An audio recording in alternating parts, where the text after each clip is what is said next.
Donc, première réaction de Vladimir Poutine au plan de paix américain. Il promet de cesser les hostilités si les Ukrainiens se retirent des territoires revendiqués.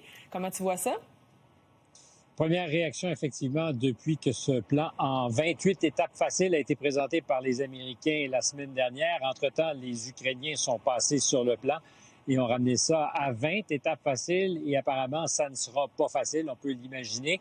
Au Kyrgyzstan, aujourd'hui, le patron du Kremlin, Vladimir Poutine, qui dit c'est une bonne base sur laquelle on pourrait éventuellement arriver à s'entendre, mais la manière la plus simple de trouver une solution immédiatement, c'est d'évacuer les territoires que nous revendiquons, qui sont des territoires évidemment ukrainiens, qui n'ont pas encore été conquis par la force des armes.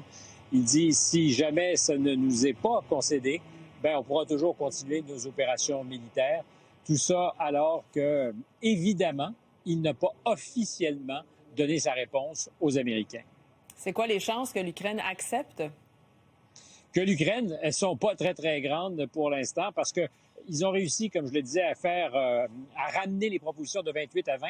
On sait que sur 18, ils seraient à peu près d'accord avec les Américains, mais deux éléments sont encore hypothétiques. C'est justement les concessions territoriales qui pourraient être faites aux Russes et la question des garanties de sécurité. D'ici là, la variable importante, c'est évidemment ce que les Russes voudront ou pas aller de l'avant. Le précédent plan faisait tout à fait l'affaire de Moscou.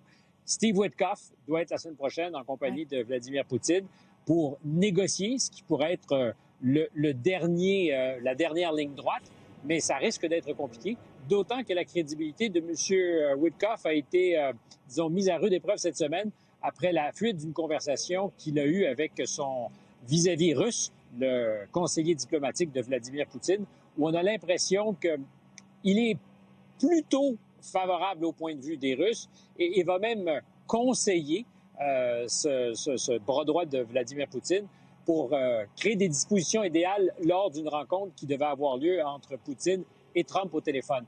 Et là, il y a des démocrates qui disent c'est un traître, des républicains qui disent c'est pas sérieux, il n'est pas objectif et ne représente pas bien les intérêts américains. En fait, il est inféodé à Moscou. On n'est peut-être pas tout à fait là, mais ça pose des questions. Sinon, pour le président Trump, tout va bien. Et pendant ce temps-là, il y a la France qui ranime le service militaire pour faire face à la menace russe.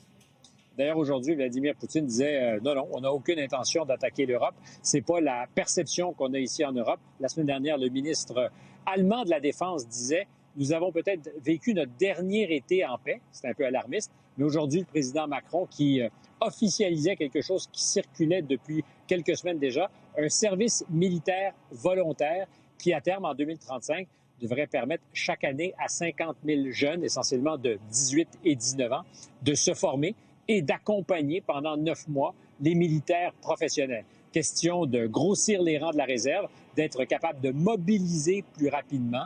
C'est pas évidemment le service militaire obligatoire comme on le connaissait ici en France jusqu'en 1996, mais ça pourrait être, c'est ce que disait aujourd'hui le président Macron, un vivier dans lequel on forcerait la mobilisation en cas de conflit, parce que la France, comme d'autres pays européens, sont convaincus qu'il y a une réelle menace qui pèse, et cette menace, elle vient de la Russie.